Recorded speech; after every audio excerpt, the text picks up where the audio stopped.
Greetings, YouTubers, and welcome to my 30-second TTM video on this election night. Hope you're all having a good time, and if you voted, great. If you didn't vote, great. That's your decision. Do whatever you feel, but I hope everyone's having a good night tonight. Today I will share two purchases that I got in the mail, and I actually broke the boat, broke the bank, whatever you want to call it. I got 3 TTMs, which was a lot. I haven't seen that in a long time, and I had one card purchase for my private collection, personal collection, however you want to say. I'll show you the card first. It's a 1954 Topps card of Mr. Vic Janowitz. Who's Vic Janowitz? Well, Vic Janowitz, Victor Felix Janowitz, born February 26, 1930, in Ohio. Died on February 27, 1996, just the day after his 66th birthday. He played tailback at The Ohio State University. When he was a junior in 1950, he won the Heisman Trophy. He was also a unanimous All-American that year. His senior year, his new coach was a guy by the name of Woody Hayes. Woody Hayes said he was not only a great runner, but also passed, was a place kicker and a punter, played safety on defense, was an outstanding blocker. So, high praise from Woody. In the 1952 NFL Draft, he was selected in the 7th round with the 79th pick by Washington. But he didn't want to play football. He decided he wanted to play professional baseball. He was a catcher, you see on the card there. So he signed with the Pittsburgh Pirates, and from 1953 to 54, he was on the Pirates roster. He hit only .214 with 2 home runs and 10 runs batted in. After the 54 season, he went back to playing football, where he was the starting halfback for Washington. But during training camp the next season, he suffered a serious brain injury in an automobile accident that left him partially paralyzed and ended his pro football career. He had a total of 410 rushing yards with 7 touchdowns. He would eventually make a recovery, which is good, and became a broadcaster for Ohio State Buckeye football. He passed away in 1996 after losing his battle with cancer. He's a member of the College Football Hall of Fame. This is one of the cards that just look a little different. I like collecting cards especially of guys who played football in college and then tried to play baseball. And can't get Vic's autograph without paying a lot. I bid on it on eBay recently and bid I think $40, and the card sold. His autograph sold for like $300, so I was way off. Clearly.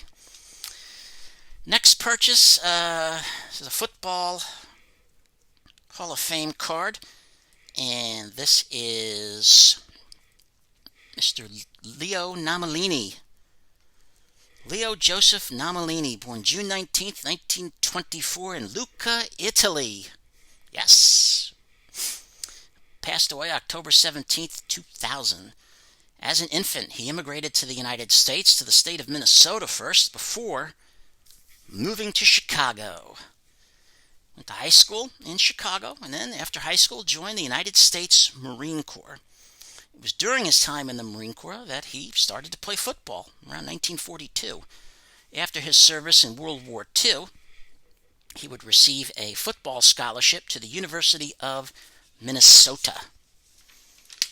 Played offensive tackle, mostly in the pros, but he played offensive and defensive tackle in college and did some in the pros as well. He was 2-time All-American at Minnesota, and in the 1950 NFL Draft was selected in the first round with the 11th pick by the San Francisco 49ers. What made this notable was the fact that he was the first ever draft pick for the 49ers, number 1 ever, as they just started out. Joe Perry, a Hall of Fame running back for the 49ers, said that Leo was as strong as a bull. He'd slap you on the back and he'd knock you 20 feet.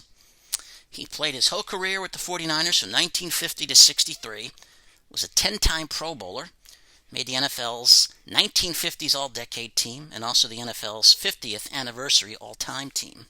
He played 174 games, started in 166 of them, and 13 fumble recoveries.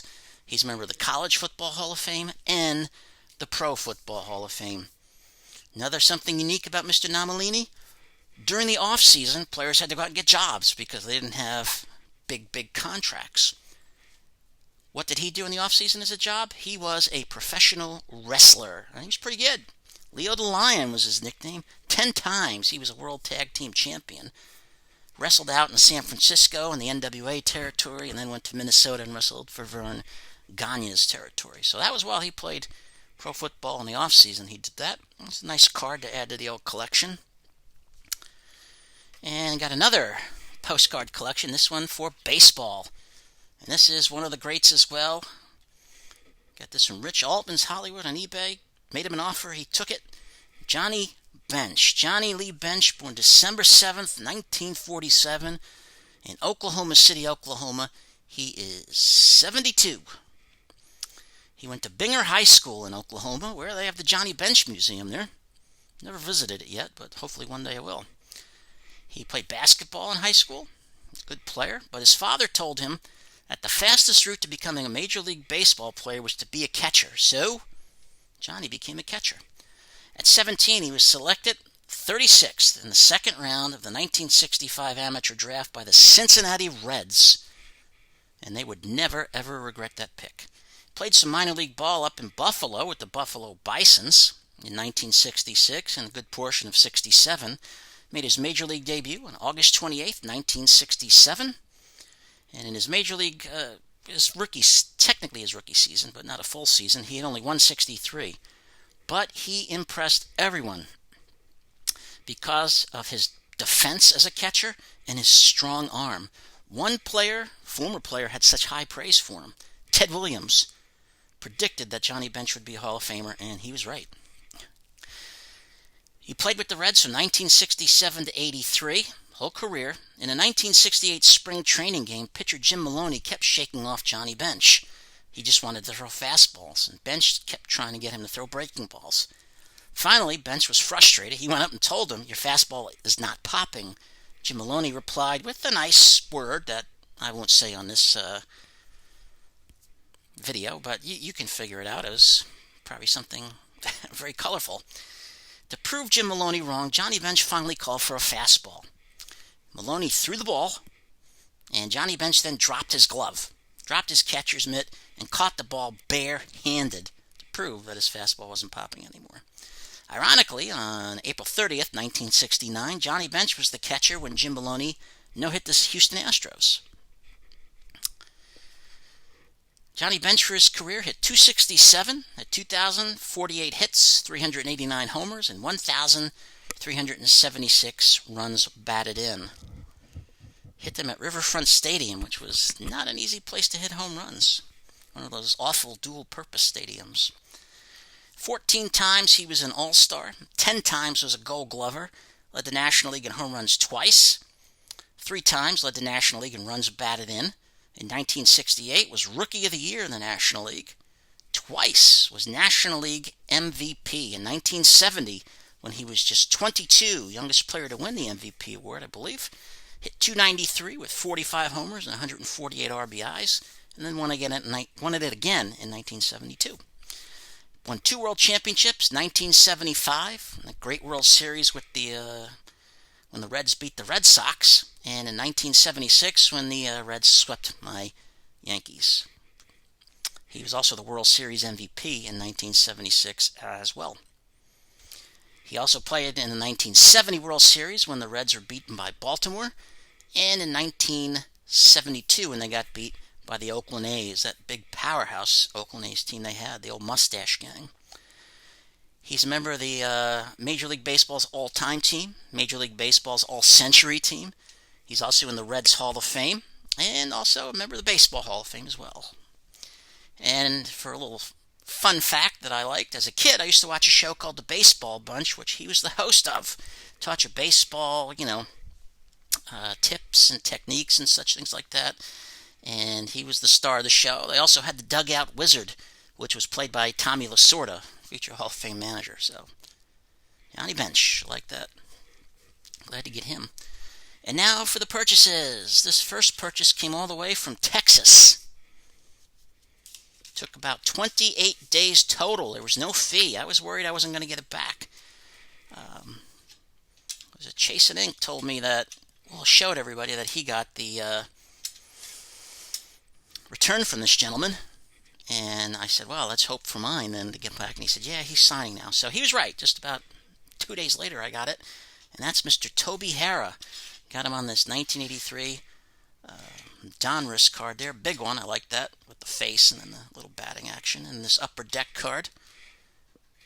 A long one there. And get over there. And this Upper Deck Rangers card as well. So I go for the classics. Colbert Dale Harrah, better known as Toby by his nickname, born October 26, 1948, in Sissonville, West Virginia. Hope I said that right. He's 72. Played his high school baseball in LaRue, Ohio. That's where he lived and grew up. He was scouted by a bunch of teams for baseball, but was never signed because most scouts believed he was going to go to college on a baseball scholarship, so he was going to play pro ball yet. A few months later, a scout for the Philadelphia Phillies found Harrah. He wasn't attending college. He was actually working in a factory in Marion, Ohio. Marion, Ohio, hometown of Warren G. Harding, President of the United States. So there's a political fact on election night. And he was eventually signed by the Phillies in December 1966. He played in the Philly organization for a year before being drafted by the Washington Senators. His career went from 1969 to 86, so he played a long time. Hit .264, 195 homers, and 918 RBIs. Played third base and shortstop in his career. Played the bulk of his career with the Washington Senators / Texas Rangers when they moved to Texas in 1972. From 1969 to 78, and then again from 85 to 86. Played for the Cleveland Indians from 1979 to 83 and had a stop in the Bronx with the Yankees in 1984.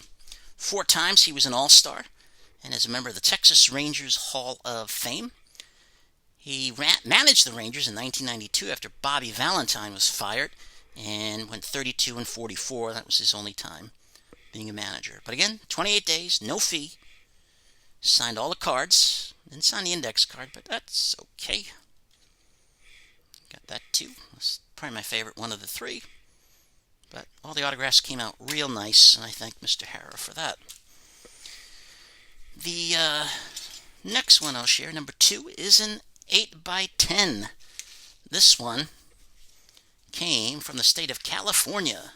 Took 8 days. Get it open. He even put tracking on it for me, which was real nice. I didn't put tracking on it, but this gentleman did. It's Mr. Jim Otto. Get there. That's a little better. Get the glare off. Jim Otto. Great center for the Oakland Raiders. He usually, I think, requires $5 for cards. I gave him $5 for the photo. Turned out well. He signed it in silver. Put his number on there, 00, in Hall of Fame, 1980. Very nice. James Edwin Otto, Jim, born January 5th, 1938, in Wisconsin. He's a Midwest kid. He's 82 years old. Attended the University of Miami, the U, down in Florida. Played center and linebacker. No NFL team showed any interest in him when he graduated.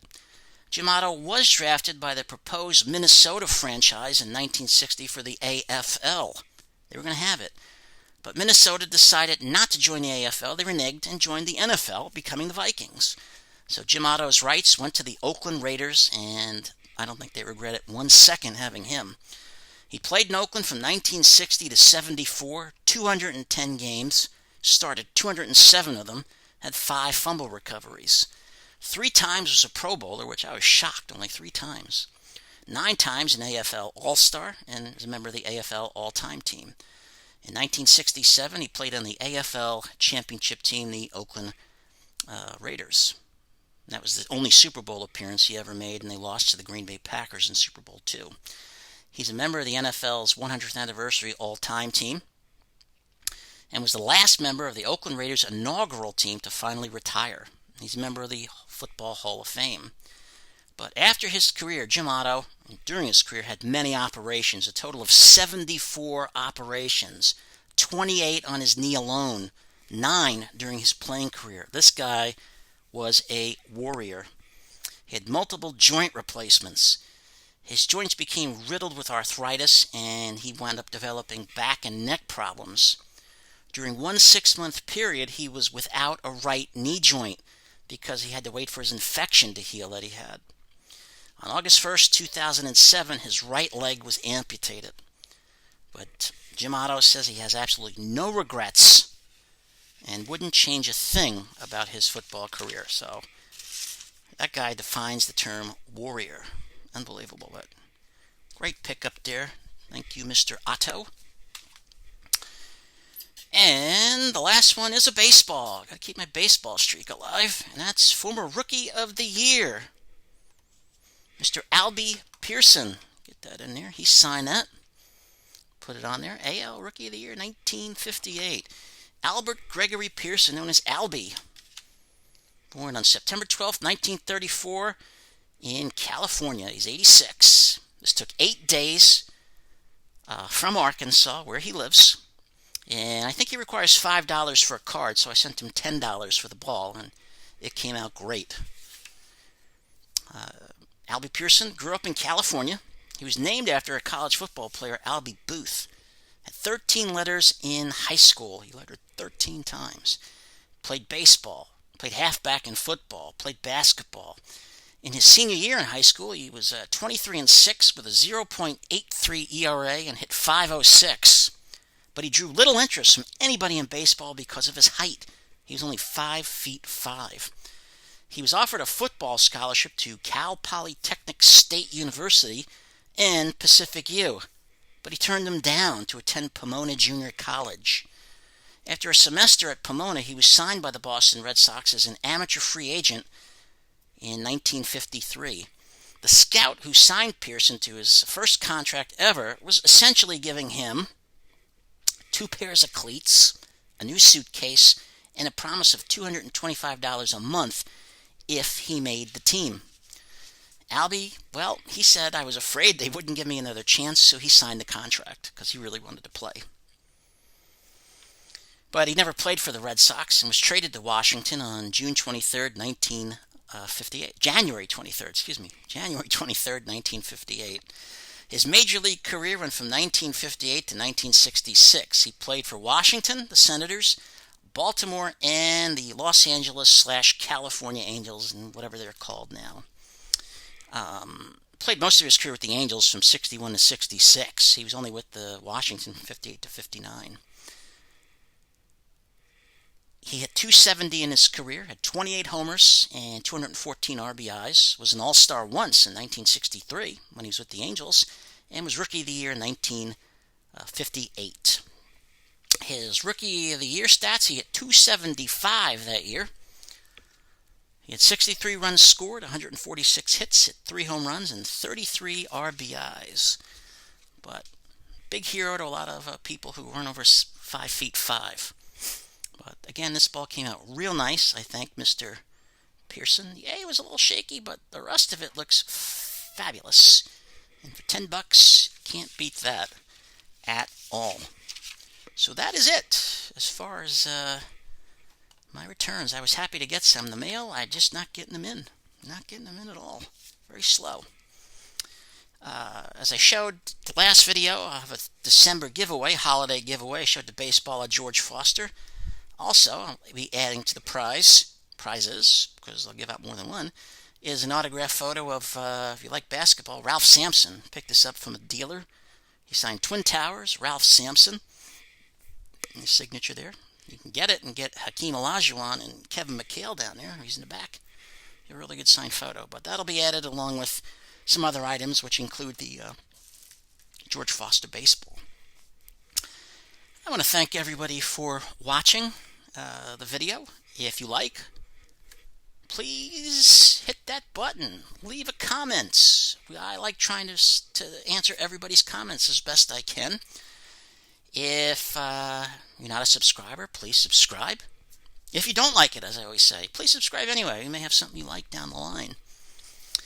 As far as any TTMs go, I'm really struggling, but I think this week I've had some people ask me to give a look around, so I'll give a tour of the old man cave down here this week, getting it cleaned up to show off. So I'll give everybody a little visit of where I come to hide from the wife and the kids, so they don't have to call me angry old man all the time. But I appreciate everyone watching once again. Everybody stay safe, during these crazy times.